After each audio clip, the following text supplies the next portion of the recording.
វីដេអូមួយហ្នឹងខ្ញុំពិតជាអរគុណទៅកាន់អ្នកគ្រូខ្លាំងមែនតើមិនថាអ្នកគ្រូឬក៏លោកគ្រូឬក៏មិត្តរួមថ្នាក់ទាំងអស់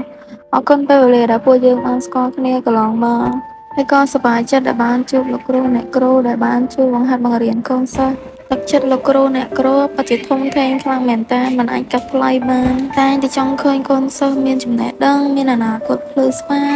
ដើរផ្លូវល្អចិត្តជាគ្រូបង្រៀនណាមិនដែលបោះបង់ទៅតាមបកិច្ចខ្លួនឯងម្ដងនៅឡើយមិនថាថ្ងៃខ្លះគ្រូហត់នឿយគ្រូឈឺគ្រូក៏មិនអាចសម្រាកបានដើម្បីមកបង្ហាត់បង្រៀនកូនសិស្សហើយក្នុងនាមខ្ញុំជាកូនសិស្សអ្នកគ្រូម្នាក់ខ្ញុំក៏មានការអរគុណទៅកាន់អ្នកគ្រូខ្លាំងអរគុណអ្នកគ្រូដែលបានជួយបង្ហាត់បង្រៀនកូនសិស្សឲ្យមានចំណេះដឹងល្អមានជីវធម៌មានសីលធម៌ក្នុងការរស់នៅក្នុងសង្គមមួយនេះហើយមួយវិញទៀតអរគុណទៅកាន់មិត្តភ័ក្តិរបស់ខ្ញុំទាំងអស់ដែលពួកយើងបានរាប់អានគ្នាពួកយើងបានស្រឡាញ់គ្នា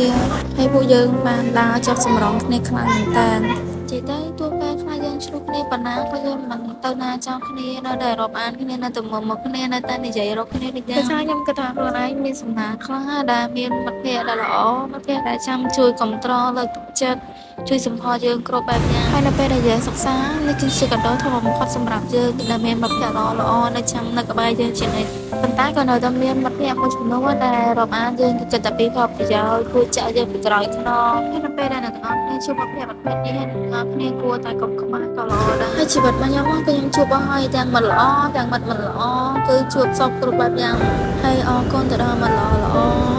ហើយបានអរគុណដែរដែលបានបន្សល់ទុកនៅមេរៀនជីវិតមួយដែលធ្វើឲ្យយើងគិតថាយើងមិនគួរណាយើងមើលមនុស្សខំអរគុណហើយពេលវេលាកន្លងមកដែលអាចឲ្យខ្ញុំស្គាល់គ្រប់រសជាតិល្វីងជួយចត់ហើយមួយទៀតកំឡុងពេលដែលអ្នកគ្នាកំពុងតែរៀនមិនថាអនុជាល័យឬក៏វិទ្យាល័យអ្នកគ្នាគួរតែមានអនុស្សាវរីយ៍ល្អៗជាមួយមិត្តភ័ក្តិធ្វើ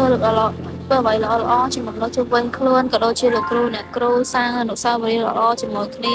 ឲ្យមានមនោសញ្ចេតនាជាមួយគ្នានោះនៅពេលដែលអ្នកទាំងអស់គ្នាទៅណាក៏គេមិនដែលភ្លេចអ្នកទាំងអស់គ្នាគេនៅតែនឹករលឹកដល់អ្នកទាំងអស់គ្នាជានិច្ច